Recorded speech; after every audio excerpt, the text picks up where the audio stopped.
Hello, in this video, we will cover our next growth model, which is exponential. Okay, so let me share my screen. Exponential growth occurs when we have, instead of additive growth for every time period, multiplicative growth. We're multiplying each time period by a specific factor. So let's look at what that let's look at that. Okay.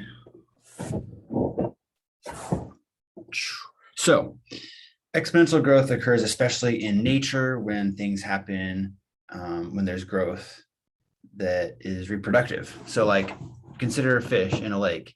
And if we consider only 10 fish of the lake have surviving, 10% have surviving offspring, that means every year there's a 10% increase.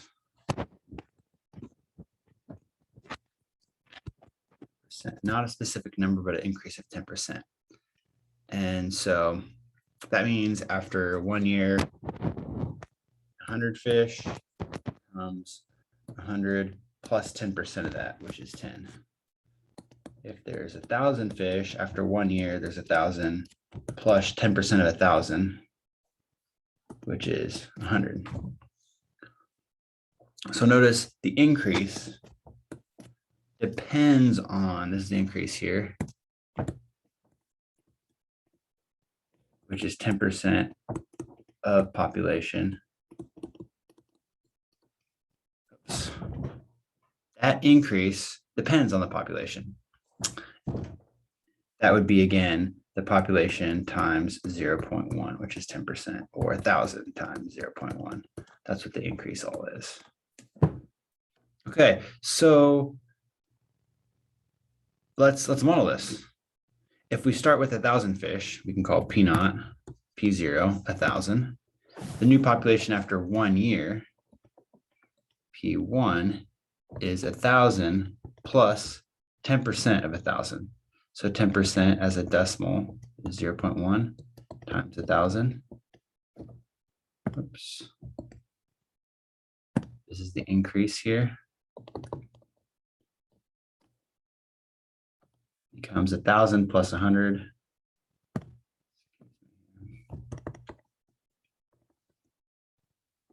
1,100. Okay, so that's the increase from the first year. 100 was the increase.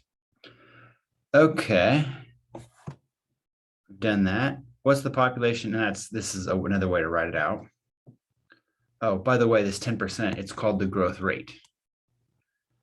It's different than what we multiply it by. Oh, but here's some interesting math. Check this out. P naught plus 10% times P naught. If you're real fancy, you can see, hey, this P naught here is the same in both these terms. So we can factor out the P naught. Notice if you remultiply P naught into this, you get P naught plus 10% plus P naught. So this becomes 1.1 times 1,000. So this 1.1 is called the growth multiplier. Notice it's 1 plus the rate. So 1 plus 0.1. So that's kind of useful. So we can do the same thing for P2. To find P2, we take P1 plus P1 times 10%. So that would be P1, remember, was 1,100. So 1,100, 1,100, 0.1.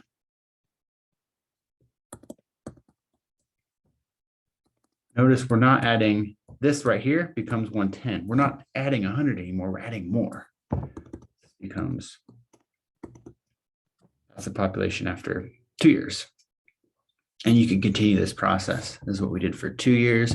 For 3 years, we take P2 plus 10% times P2, and it becomes, now we added even more. Okay, so the real important thing here that you should see is that we're not adding a constant number, we're multiplying by a constant number. This number is getting multiplied each time. And so if we write this out in terms of this 1.1, this growth multiplier that we talked about here, it's being multiplied each time. So if you look at the pattern here, the recursive pattern is Pn equals Pn minus 1. This is the previous population. This is the population at time n. We multiply by 1.10. So this is something here. What's going on here is I'm showing you what it looks like if I start with P1, P2, and bag substitute P1 here. I'm going to zoom in a little more so you can see this. P1 is 1.1 times P0, okay, which simplifies to 1.1 squared. Now, if I do it again, P3 is P2 is 1.1 times P2, which is the same thing as 1.1 times P1, which is the same as 1.1 times 1.1 times P1, P0. And this repetitive multiplying turns to exponential. Ooh, this becomes exponential growth. That's where the exponent comes from. Okay, so the general formula, okay, here was our recursive formula.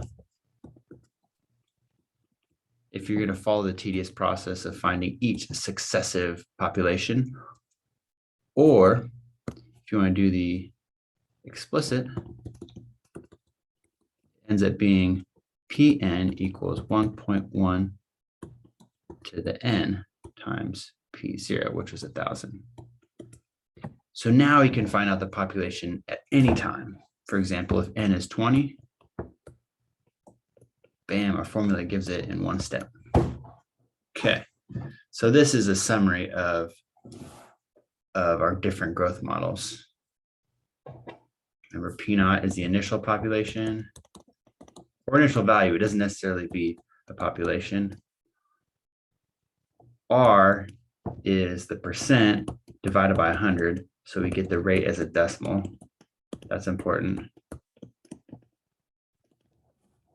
And so the recursive formula is 1 plus R, that's the growth factor, times the previous time.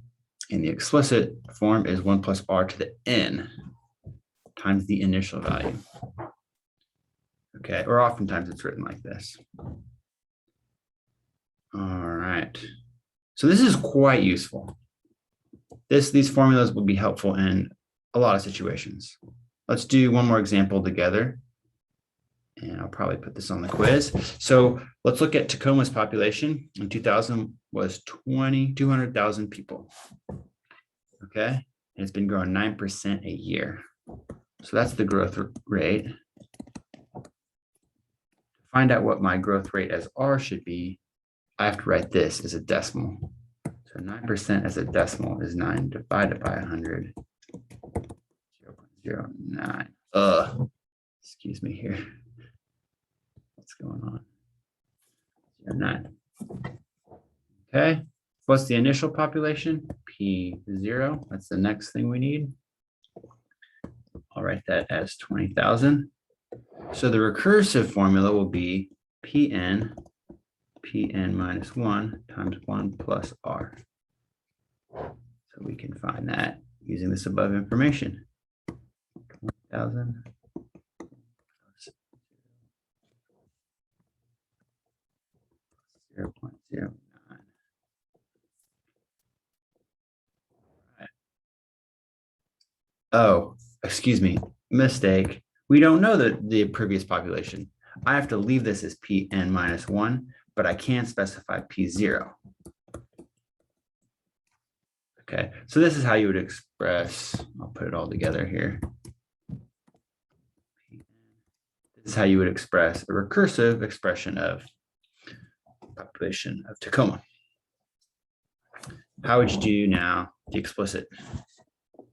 Explicit would be using these same values here, R, P naught, but it's Pn times P naught 1 plus R to the n.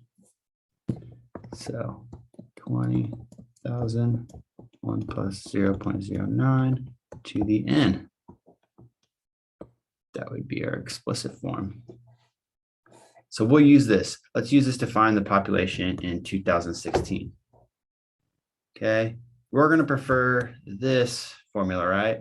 Because here you would have to do 16 formula calculations to get there. Here we can do it in one step, considering that 2016 is 16 years after year 0, which is 2000. 2000 is n equals 0, our initial time. So put that in there, and you will get the population 2016. Now, how would you do something else? How would you try to predict when the population reaches a certain amount? 40,000, 400,000 is some population at some unknown time. So now, if we know Pn, but we need to find N, we're trying to find when, what year. Let's set it up like this. 40,000 Pn equals P naught, which we know, P naught times 1.09 to the N.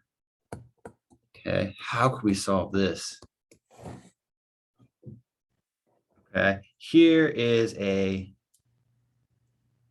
where in life you're just going to use a calculator to solve it. I mean, you could solve this using logarithms. That's kind of cool. If you know how to do that, go for it. But here's another website I want to offer you guys. Mathematica.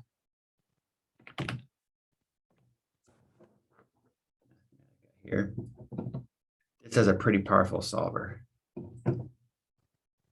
So let's, oh, not Mathematica. Okay, Wolfram Alpha is the free website. Mathematica is some software that's available on the computers, but Wolfram Alpha, that's what we're going to use. Okay, I'll put a link to this in this assignment. So to solve this, here's our equation: 40,000 equals 200,000 times 1.09 to the n. We simply type that in. Oh, and this little caret here is the exponent. If we put that in here, oh, this should be n here. This doesn't make sense. It says, hey, that's not true. Okay, put this in now. It solves for n. Incredible. It solves my equation for n, and it says n is about 8.04. So solve that using a calculator. N equals 8.04, and you can check this to see that, hey, if I put n in here, this equation should be true. So what the last step is, what does this mean, 8.04? N, remember, is years after 2000. So this would be in 2008, slightly after the beginning of 2008. So in 2008, it will exceed 400,000. Is that right? Yep, I did.